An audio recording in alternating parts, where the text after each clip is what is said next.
Programme میں ایک بار پھر خوش آمدید. بات ہو رہی تھی موجودہ سیاسی صورتحال کی، اور خاص طور پہ چونکہ اب عمران خان صاحب نے کہا ہے کہ لانگ مارچ کا آغاز وہیں سے ہوگا جہاں ان پہ قاتلانہ حملہ ہوا تھا جمعرات. اس میں بھی ٹائم جو ہے وہ انہوں نے ایک بار پھر تیسری تبدیلی آئی ہے، اور ٹائم تبدیل ہوتا ہوا ہمیں نظر آیا. اس کے پیچھے کیا محرکات ہیں، کیوں بار بار ٹائم تبدیل ہو رہا ہے؟ اور اتنا لمبا لانگ مارچ اگر بندہ پیدل بھی جائے تو 3 دن میں پہنچ جاتا ہے، لیکن کیا وجہ ہے کہ مزید 10 دن لگیں گے لانگ مارچ کو اسلام آباد پہنچنے میں، اور اس کو اتنا ڈیلے کیوں کیا جا رہا ہے؟ دوسرا کچھ روابط سنا ہے کہ بہتر ہو رہے ہیں، وہ ایک طرف اسٹرانگ جو ہے وہ اپنا بیانیہ بلڈ کرتے ہیں، دوسری طرف بیک ڈور رابطے ہو رہے ہیں. گو کہ میں خود پرسنلی ان چیزوں کا قائل ہوں کہ آپ کے بات چیت ہونی چاہیے، ڈائلاگ ہونے چاہیے، لیکن ڈائلاگ کا ایک فارمولہ بھی ہونا چاہیے.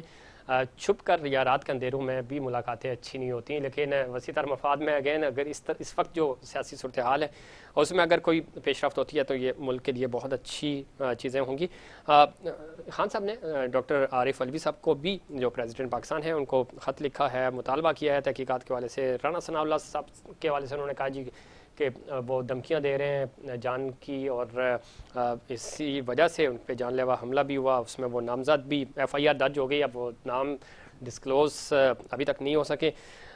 کیا جو 3 نام لیے گئے تھے انہی پہ ہوگی بات، یا اس سے معاملہ آگے جائے گا؟ خان صاحب نے آج ایک بات بڑی دلچسپی انہوں نے کہا جی میں موجودہ جو حکومت ہے اس کے خلاف ہوں، اور پاک فوج ہماری ہے اور اس کے خلاف جانا ممکن ہی نہیں. یہ جو سولجرز ہیں، جوان ہیں، یہ میرے بچوں کی طرح ہیں. تو ایک بڑے دنوں بعد ایک اچھا اس طرح کا بیان سامنے آیا. گو کہ عمران خان صاحب کی طرف سے پہلے کبھی کوئی اس طرح کا بیان تو نہیں آیا، لیکن ان کے جو چاہنے والے ہیں وہ پاک افواج کے حوالے سے، اور پچھلے دنوں ہم نے دیکھا کہ کتنی نفرت امیز بیانات بھی آئے، ٹویٹس بھی آئے. معاملہ جو ہے وہ بہتر ہوتا ہوا نظر آ رہا ہے. کیا واقعی میں ایسا ہے یا نہیں؟ اس پہ بات کریں گے. ہمیں جوائن کیا جناب ذوالفقار علی بدر صاحب نے، سینئر رہنما ہیں پاکستان پیپلز پارٹی کے. بدر صاحب خوش آمدید کہتے ہیں آپ کو. بہت شکریہ آپ کا. پاکستان تحریک انصاف سے اکرم چیمہ صاحب ہمیں تھوڑی دیر میں جوائن کریں گے، ان کو بھی خوش آمدید کہیں گے. اور جناب سردار یاسین آزاد صاحب سینئر رہنما مسلم لیگ نون ہمارے ساتھ موجود ہیں. سردار صاحب خوش آمدید کہتے ہیں آپ کو بھی پروگرام میں. ذوالفقار علی صاحب گفتگو کا آغاز آپ سے کرتے ہیں، پھر یاسین صاحب سے بھی پوچھیں گے، چونکہ سپریم کورٹ کے بیانات بھی آج بڑے چیف جسٹس صاحب نے بھی کہا کہ جی فوری طور پہ مقدمہ درج ہونا چاہیے، اور وہ ہو بھی گیا. کس طرح دیکھتے ہیں اس وقت خان صاحب دوبارہ میدان میں آ رہے ہیں؟ ایک تو یہ معاملہ اتنا کریٹیکل ہوا، پھر لانگ مارچ ان کا ختم ہوا کچھ دنوں کے لیے، اب دوبارہ شروع ہو رہا ہے. اب کچھ ڈائلاگ نظر آ رہے ہیں آپ کو؟ پس پردہ تو سب ہی مل رہے ہیں، لیکن کھلے عام کوئی فارمولہ کیوں نہیں دے رہی پولیٹیکل سٹیک ہولڈرز تاکہ بات چیت ہو سکے، حکومت، آپ کی اپوزیشن جماعتیں آن بورڈ ہوں، اور یہ غیر یقینی کا جو سفر ہے یہ ختم ہو سکے؟ بسم اللہ الرحمن الرحیم. بہت شکریہ رضا، آپ نے اپنے پروگرام میں مجھے انوائٹ کیا. جیسے آپ نے بہت ساری چیزیں اکٹھی اپنے ایک ہی سوال میں پوچھ لی. یہ جو آج سپریم کورٹ نے کیا ہے، میں سمجھتا ہوں سپریم کورٹ کو ایک چیز پیرامیٹر ڈیسائیڈ کرنے چاہیے. اگر وہ عمران خان صاحب کے بارے میں کیا ہے تو اس میں کوئی برائی نہیں ہے، بالکل ان کو کہنا چاہیے تھا. لیکن اگر اس میں کوئی عام غریب شخص، کمزور شخص، سیاست سے باہر، اگر اس کی بھی FIR پینڈنگ ہوتی ہے تو سپریم کورٹ کو پیرامیٹرز کے اندر اس کو بھی پھر کل کو ڈائریکشن لینی چاہیے کہ ان کی بھی FIR درج کریں. اس ملک میں اگر جو قانون ہے وہ امیر، غریب، طاقتور اور کمزور کے لیے برابر ہوگا تو پھر میں سمجھتا ہوں کہ سپریم کورٹ جو بھی آرڈر کرے سب کے لیے قانون برابر ہونا چاہیے. بالکل ٹھیک ہے. اس ملک میں اگر عمران خان کے لیے سپریم کورٹ آرڈر کرے اور باقی جو لوگ یہاں پہ انصاف کا تقاضا کر رہے ہیں، یہاں پہ انصاف کو دیکھ رہے ہیں اور ان کا کئی سال سے وہ نہیں ہو رہا، تو سپریم کورٹ کو ان کے بارے میں بھی سوچنا چاہیے. ٹھیک. اور دوسرا یہ جو FIR ہوئی ہے، دیکھیں یہ FIR کا میں ابھی تھوڑی دیر پہلے اس کا متن پڑھ رہا تھا، جو اپلیکیشن دی ہے بہت ہی کمزور اپلیکیشن ہے. اچھا. وہ جو FIR کی اپلیکیشن ہوتی ہے اور اس کے اندر اتنی لمبی رام کہانیاں نہیں لکھی جاتی، بہت ویک FIR ہے. یہ تو جب جا کے ساری اس کی میٹر کی انویسٹیگیشن ہوگی. ٹھیک ہے. قاری بٹ صاحب ایف آئی آر کتنی کمزور ہے یا اس کا متن کتنا کمزور ہے, اس میں کیا لکھا ہے, یہ تو ایک الگ بحث ہے, لیکن کیا وجہ ہے کہ ایک جمہوری ملک میں یہ تو کسی کا بھی رائٹ ہے نا کہ وہ اس کے اوپر اگر اس طرح کا اٹیک ہوتا ہے, خان صاحب ہوں یا عام شہری ہو, تو وہ اپنی ایف آئی آر کم از کم اس کی ایف آئی آر تو 24 گھنٹے کے اندر اندر درج ہو جانی چاہیے. ہر شہری کو یہ آئین اس کو حق دیتا ہے. کیا وجہ ہے کہ یہ اتنے سپریم کورٹ کو مداخلت کرنی پڑ رہی ہے, خود انہوں نے اتنا پروٹیسٹ کیا, پریس کانفرنسز کرنی پڑی, تو ایف آئی آر تو بہت پہلے ہو جانی چاہیے تھی. دیکھیں یہ ایف آئی آر جو ہے نا فرسٹ انفارمیشن رپورٹ ہے, یہ تو ایف آئی آر فوری ہو جانی چاہیے تھی. اس میں خان صاحب کا اپنا قصور ہے کیونکہ خان صاحب کی حکومت ہے, پی ٹی آئی کی حکومت ہے, انہی کا چیف منسٹر ہے, انہی کا آئی جی ہے, انہی کا ڈی پی او ہے, انہی کا ایس ایچ او ہے.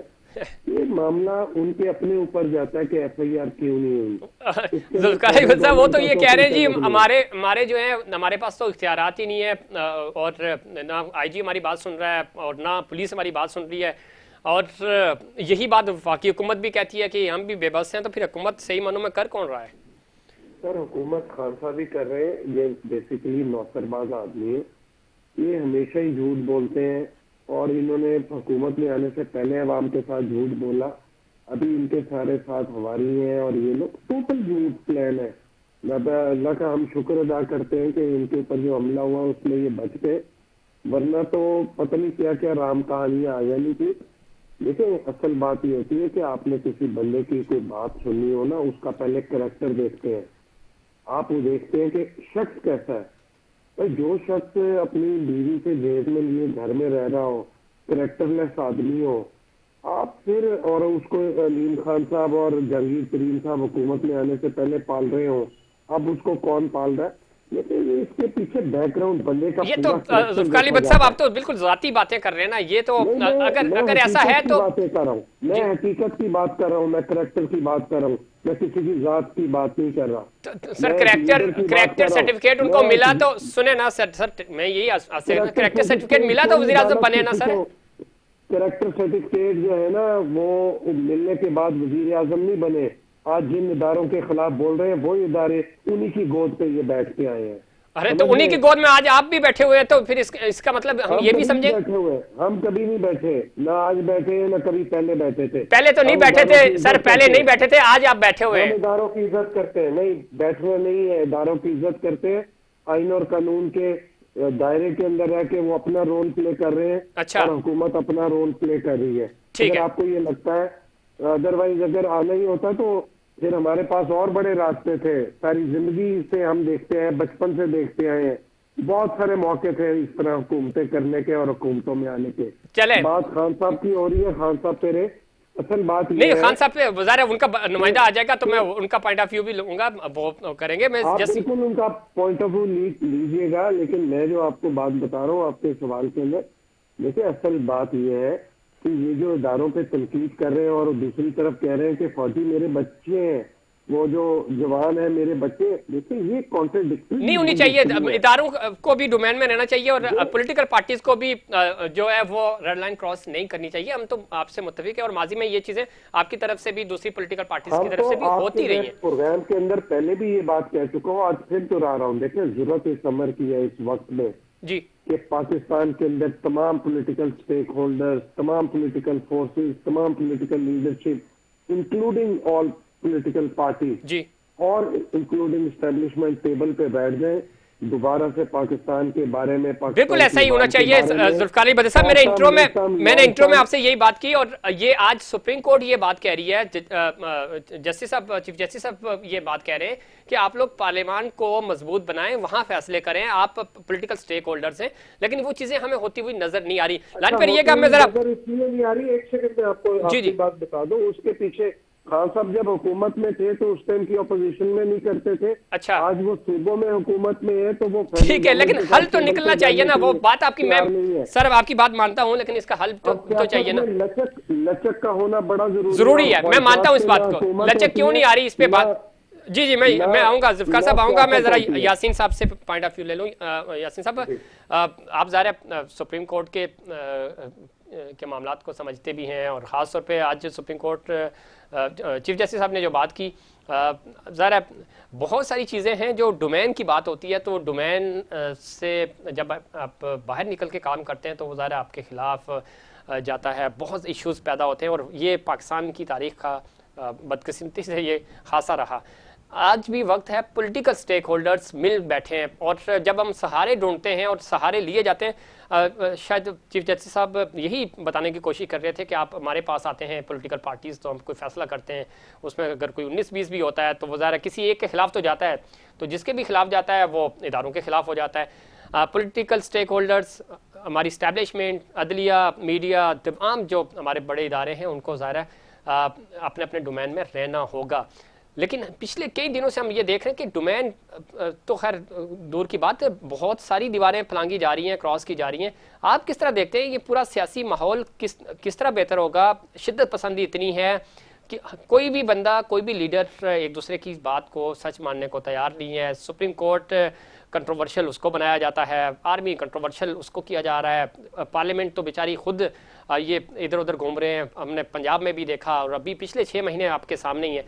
کس طرح ہم، جس طرح بدر صاحب، ذوالفقار علی بدر صاحب بھی کہہ رہے تھے کہ کس طرح ہم ڈائلاگ کی طرف آئیں کہ سارے بندے بیٹھ جائیں، سٹیک ہولڈرز بیٹھ جائیں، اور کوئی نئے فارمولے بنائیں، کوئی نئی پالیسی بنائیں، اور اس کو آگے ٹو کیا جا سکے۔ یاسین صاحب دیکھیں، پہلی بات یہ ہے کہ میں ایف آئی آر کے حوالے سے بات کروں گا۔ جی جی پلیز۔ ایف آئی آر کا طریقہ کار یہ ہے کہ ایگریو پارٹی تھانے میں جائے، اپلیکیشن دے، تو وہ ایف آئی آر کرتی ہے۔ ٹھیک ہے۔ یہاں تو ایگریو پارٹی تھانے تک گئی نہیں، کیونکہ ایگریو پارٹی جو ایف آئی آر درج کرانے چاہتی تھی وہ اپنی مرضی کے ایف آئی آر درج کرانے چاہتی تھی، جس کے لیے پنجاب گورنمنٹ تیار نہیں تھی۔ تو اس کا الٹیمیٹ رزلٹ یہ نکلا کہ ایکچولی عمران خان اور پرویز الہی کے درمیان ایف آئی آر کے سلسلے میں جو ڈسپیوٹ تھا، اس کی وجہ سے یہ ایف آئی آر نہیں کٹی۔ ٹھیک۔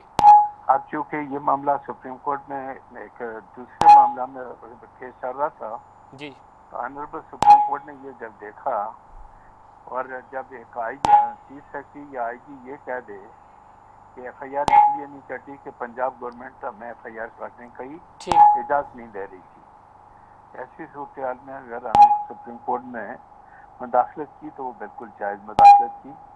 اس کا الٹیمیٹ رزلٹ یہ نکلا کہ آئی جی پنجاب کے لیے آسان ہو گیا ایف آئی آر درج کرنے کا۔ اس کیس میں باقاعدہ ایک آدمی کو نامینیٹ کیا گیا تھا کہ اس نے فائرنگ کی۔ ٹھیک۔ ایسے کیس میں ایف آئی آر کاٹنا کوئی مشکل کام نہیں ہوتا، آپ اس کا نام لے لیتے اور نامعلوم کے خلاف ایف آئی آر درج کرا دیتے، کسی نے آپ کو منع نہیں کیا تھا۔ ٹھیک ہے۔ لیکن چونکہ ہم نے ڈرامہ کرنا ہوتا ہے، ڈرامہ کرتے ہیں اور ڈرامہ کرتے رہیں گے۔ یاسین صاحب آپ جو بات کر رہے ہیں بالکل ایسی ہی ہے، لیکن مسئلہ یہ دو چیزیں ہیں۔ ایک تو جب ہم قانون کی بالادستی کی بات کرتے ہیں تو وہ ہمیں یہ ریٹ چیلنج ہوتی ہوئی نظر آتی ہے، اور دوسرا یہ کہ ہم سہارا ڈھونڈتے ہیں۔ تمام پولیٹیکل پارٹیز، آپ ہمیشہ کھل کے اس پہ بات بھی کرتے ہیں، ساری جماعتیں جو ہیں وہ کیوں پنڈی کی طرف دیکھتی ہیں، کیوں اسٹیبلشمنٹ کی طرف دیکھتی ہیں؟ وہ اپنے ڈیسیجن لیں، غلط بھی ہو سکتے ہیں، کوئی بات نہیں، پولیٹیکل پارٹیز فیصلے لیتی ہیں، غلط ہوتے ہیں، عام انسان بھی فیصلے لیتا ہے، ظاہر ہے غلطیاں ہوتی ہیں، لیکن یہ جمہوری روایات آگے چلتی ہوئی نظر نہیں آ رہی تھی۔ ہم کوشش کرتے ہیں، آج خان صاحب بھی یہی کر رہے ہیں، ایک طرف وہ اسٹیبلشمنٹ سے بات کرنے کی کوشش کرتے ہیں کہ جی ہمیں مینیج کیا جائے، دوسری طرف وہ انقلابی ہونے کے دعوے کرتے ہیں۔ یہی آپ کی جماعت، جب آپ مسلم لیگ نون میں شامل ہوئے تھے تو اس وقت نواز شریف صاحب جو ہے وہ ووٹ کو عزت دو کا ان کا بیانیہ تھا، لیکن آج جو آپ کی حکومت ہے وہ یہی کہہ رہی ہے کہ ہم بے بس ہیں، ہمارے پاس اختیارات نہیں ہیں، ہمیں کہیں اور سے فیصلے ہمارے ہو رہے ہوتے ہیں۔ تو پھر جب اس طرح کے سہارے ڈھونڈ کے آپ حکومت کرتے ہیں تو ظاہر ہے کچھ بھی ہے، سوال تو حکومت پہ ہی آئے گا کہ وزیر اعظم آپ ہیں، آپ کی جماعت ہے، آپ کے اتحادی ہیں، تو کیوں ہم سہارے ڈھونڈتے ہیں، کیوں ہم اپنے فیصلے نہیں کرتے، بھلے آپ کی حکومت بھلے 6 دن کی کیوں نہ ہو؟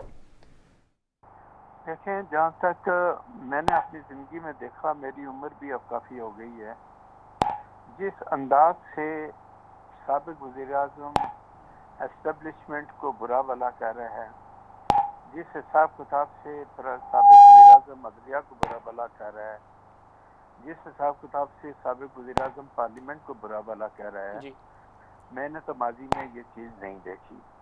میں نے آپ ہی کے پروگرام کے حوالے سے کئی دفعہ یہ بات کہی تھی کہ جو ہمارا دستور ہے، ہمارا آئین ہے، اس کے اندر ہر ادارے کے جو حدود مقرر کی گئی ہیں اور عموماً میں یہ ایک بات کہتا ہوں کہ ادارے اگر اپنی آئینی حدود کے اندر رہ کر کام کریں تو کسی قسم کی کوئی گڑبڑ نہیں ہوتی، ٹھیک، لیکن جب ادارے ایک دوسرے کے معاملات میں مداخلت کریں گے تو صورتحال بگڑے گی، نمبر 1۔ نمبر 2، جو صورتحال اس وقت ہے کہ آپ کو یاد ہوگا کہ جب کبھی بھی میں آپ کے پروگرام میں آیا جی جی تو میں نے آپ کے سامنے یہ بات کہی تھی کہ میرے نزدیک پارلیمنٹ کا ادارہ جو سب سے زیادہ مضبوط ادارہ ہونا چاہیے وہ سب سے کمزور ادارہ بن کے رہ گیا۔ ٹھیک۔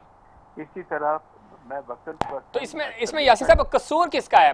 چونکہ پارلیمنٹ آج ظاہر چیف جسٹس صاحب بھی یہی کہہ رہے تھے کہ جی آپ پارلیمنٹ کے اندر فیصلے کریں، آپ زیادہ طاقتور ہیں، آپ ہم تک نہ لے کے آئیں، ہاں ضرورت پڑے گی تو ہم بھی بیٹھے ہیں آپ کے۔ اس کا قصور پارلیمنٹیرین کا ہے، جی پارلیمنٹ کے ان ممبران کا ہے جن کو پاکستان کے 22 کروڑ عوام الیکٹ کر کے پارلیمنٹ کے اندر بیٹھے ہیں کہ جا کے وہاں ہمارے مسائل کا عنوان نکالیں، ہمارے لیے قانون سازی کریں۔ ٹھیک، پارلیمنٹ کا قانون سازی کم کرتی ہے، ایک دوسرے کو گالیاں زیادہ دیتے ہیں، کوئی بھی جماعت ہو، کسی ایک کا نامینیٹ نہیں کرتا، وہاں برا بھلا کے ان کی تقریریں سنتے ہیں تو یاسین صاحب اس پورے عمل میں دیکھیں جہاں پہ آج ہم سٹینڈ کر رہے ہیں، خدا نخواستہ کوئی بڑا حادثہ نہ ہو جائے، چیزیں جو ہے شدت پسندی جو ہے، سیاسی شدت پسندی، ڈائلاگ کی بات، میں آپ کی بات سننے کو ہی تیار نہیں ہوں، پولیٹیکل پارٹیز ایک دوسرے کی بات سننے کو تیار نہیں ہے، تو اس میں آپ کو کوئی فارمولا نظر آ رہا ہے کہ کیا حل ہو سکتا ہے جو ہمیں لیڈ کرے ڈائلاگ کی طرف، جو ہمیں جوائنٹ سیشن کی طرف لے کے جائے، جو پارلیمنٹ کے اندر لے کے جائے تاکہ فیصلے وہاں پہ ہوں اور قوم جو ہے ان فیصلوں کا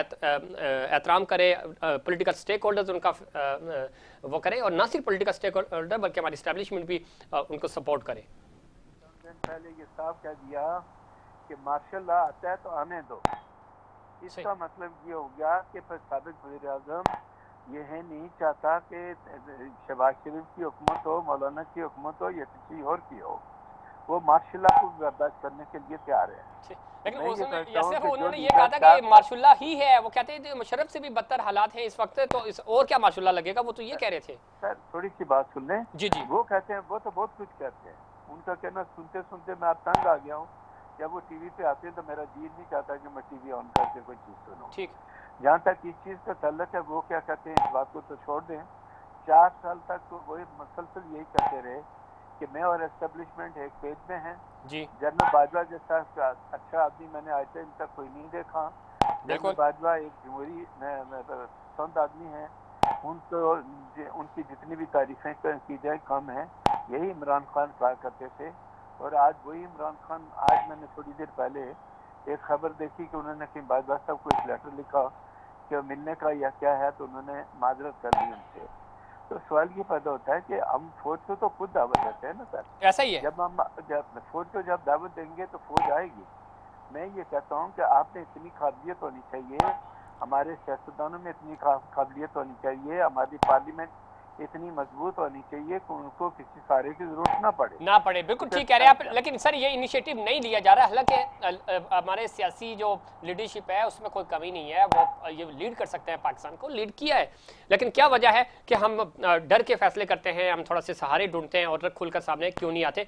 یس صاحب لائن پہ رہیں، ذوالفقار علی بدر صاحب آپ کیا سمجھتے ہیں؟ جس طرح یاسین صاحب بھی کہہ رہے تھے، سہارے ظاہر ابھی خان صاحب بھی رابطے کر رہے ہیں، ہمیں پتہ ہے موجودہ حکومت جو ہے وہ بھی کہاں سے ڈرائیو ہو رہی ہے اس کا بھی ہمیں پتہ ہے، کھل کر پولیٹیکل سٹیک ہولڈرز بیٹھیں، ایک پالیسی، یونیفارم پالیسی بنائیں۔ آپ نے کہا کہ خان صاحب ظاہر ہے جب وہ حکومت میں تھے تو آپ سے نہیں مل رہے تھے، اب وہ اپوزیشن میں ہیں تو بھی آپ کے ساتھ نہیں بیٹھنے کو تیار، لیکن حل تو نکالنا ہے نا، اور آپ حکومت میں ہیں، آپ اس وقت اس پاکستان کو لیڈ کر رہے ہیں، تو عوام تو آپ کی طرف دیکھ رہے ہیں، تو کیا حل آپ کو نظر آ رہا ہے کہ اس موجودہ سیاسی افراتفری میں سے، چونکہ خدا نہ خواستہ کوئی نقصان ہوا تو سب کا نقصان ہوگا، تو اس کا حل کوئی نظر آ رہا ہے آپ کو؟ بیسیکلی ایسا ہے کہ اپوزیشن میں تو بھائی کوئی بھی نہیں ہے اس ٹائم پہ، خان صاحب خود ابھی 4 جگہ پاور میں بیٹھے ہیں، گلگت بلتستان، ایل کے پی اور پنجاب کے کشمیر ان کے پاس اندر اپوزیشن تو ہے ہی کوئی نہیں، اور خان صاحب جس اسمبلی میں پرائم منسٹر بنے تھے اسی اسمبلی کو اب مان نہیں رہے، اس کی وجہ ہے کہ ضدی بچے کی طرح یہ ایک ضد لگائی ہوئی ہے اور ان کے اندر انفلیکسیبلٹی ہے۔ اگر بندے کے اندر تھوڑی لچک ہو اور بیٹھ کے معاملات کو حل کرنا چاہے، آج گراؤنڈ پہ ان کو سپورٹ تھی پنجاب کے اندر، وہ آج بیٹھ کے معاملات کو طے کرتے ہیں تو ہو سکتا ہے کہ کل الیکشن تک جو چیزوں کو بہتر کر سکے۔ اب وہ ضدی بچے کی طرح چاہتے ہیں کہ سڑکیں بند کر دوں، عوام کو تنگ کروں، حکومت کو تنگ کروں, اسٹیبلشمنٹ کو گالیاں دوں, جوڈیشری کو گالیاں دوں. اس طرح کرنے سے معاملات کا حل نہیں ہوتا, سیاسی بالکل حل ایسا ہی ہے. نہیں نکلتے. سیاسی حل تبھی نکلے گا جب آپ بیٹھ کے بات چیت کریں گے. لیکن خان صاحب کے اندر یہ لچک نہیں ہے, کیونکہ وہ سیاسی سمجھ بوجھ رکھنے والے آدمی نہیں ہے. آپ دیکھیں کہ جو شخص 50 لاکھ گھر, 1 کروڑ نوکری اور سال کے 12 موسم اور جرمنی اور جاپان کی سرحد کو اکٹھے میں لا رہا ہوں, اس شخص کے بارے میں آپ کیا کہہ سکتے ہیں؟ یہاں پہ پولیٹیکل ایکومین کی ضرورت ہے. میں پہلے بھی عرض کیا کہ یہاں پہ تمام دیکھیں, پاکستان کے اندر ایک پہلی دفعہ ایسی چیز ہوئی ہے کہ تمام پولیٹیکل اوپوننٹ پاکستان اور پاکستان کی عوام کو اس پرابلم سے, اکنامک, پولیٹیکل, ڈپلومیٹک کرائسس سے نکالنے کے لیے تمام فورسز, تمام پولیٹیکل پارٹیز اکٹھے ہو کے بیٹھی ہوئی ہے, صرف ایک پی ٹی آئی کے علاوہ. اس کی وجہ کیا تھی؟ وجہ یہ تھی کہ انہوں نے اپنے مینیفیسٹو کو, اپنی ایگوز کو, اپنے جو بھی پلانز تھے, پولیٹیکل اسٹریٹجیز تھی, پولیٹیکل آئیڈیالوجی کو, سب کو سائڈ پہ رکھ کے انہوں نے کہا کہ ہم پاکستان اور پاکستان کے عوام کو نکالیں. کون اس ملک میں اس ٹائم پولیٹیکل اسٹیبلٹی چاہیے, وہ آئے گی اکنامک اسٹیبلٹی سے. اکنامک اسٹیبلٹی آئے گی آپ کی ڈپلومیٹک ریلیشن شپ سے, انگیجمنٹ سے.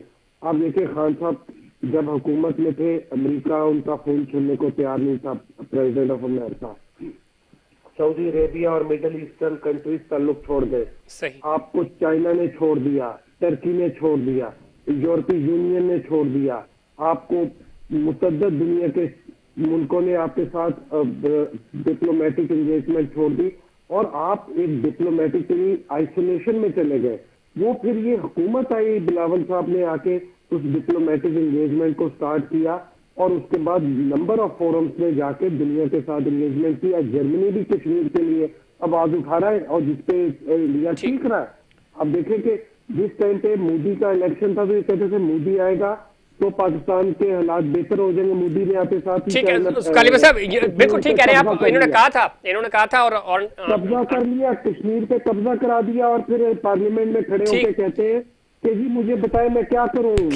بالکل ٹھیک کہہ رہے ہیں آپ. لیکن ابھی ان حالات میں سر, چونکہ وقت کم ہے, مجھے وائنڈ اپ کرنا ہے پروگرام, ان حالات میں آپ کو گرینڈ ڈائلاگ, کوئی انیشیٹو اس طرح کا لیا جانا آپ نہیں سمجھتے کہ ضروری ہے؟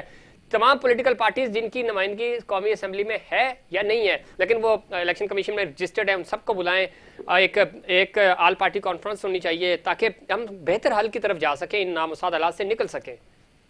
دیکھیں سیلاب کا ایک بہت بڑا پرابلم آیا ہوا ہے, اس کے لیے بھی وزیر اعظم صاحب بھی, بلاول صاحب COP 27 پہ گئے ہیں کلائمیٹ چینج کے اوپر.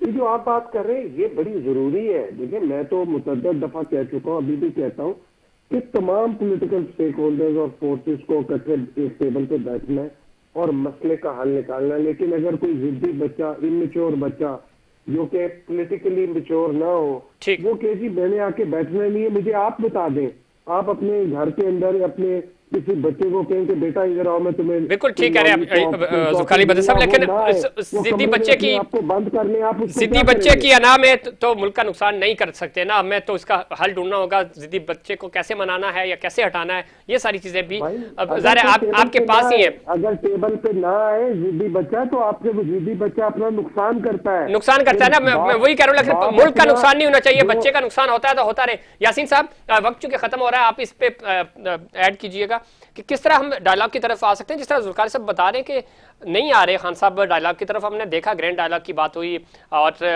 مساق کے معیشت کی بات ہوئی, لیکن اس کے اوپر بھی کوئی خاطر خواہ ڈیولپمنٹ نہیں ہو سکی. گو کہ یہ آئیڈیا اس وقت بھی تھا خان صاحب کے دور میں, اس وقت بھی وہ آپ سے ملنا نہیں چاہ رہے تھے. آج جب یہ حکومت اپنی معاشی پالیسی بنانا چاہ رہی تھی, اس میں بھی وہ شامل نہیں ہو رہے. تو حل کیا ہے, کیسے ہم پولیٹیکل سٹیک ہولڈر سارے مل بیٹھ کے اس صورتحال سے نکل سکتے ہیں؟